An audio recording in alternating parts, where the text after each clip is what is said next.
this assessment, we're asked to provide the reagents necessary to do the reaction shown. What I've done is numbered the carbons, 1, 2, 3, 4, and 5, both in this bromide reagent and over here in the product. What this shows us is that we're going to need to form a new bond between carbon 1 and carbon 6, and we want carbon 6 to have an alcohol present. In order to do this reaction, we have to convert this into a nucleophile, and so we can choose to make a Grignard reagent of this. Keeping the carbons numbered,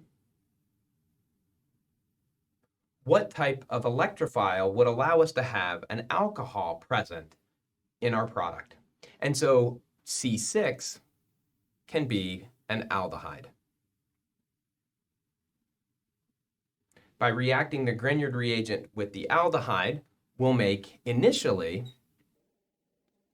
this alkoxide, which, if we quench with acid, will give us the final product.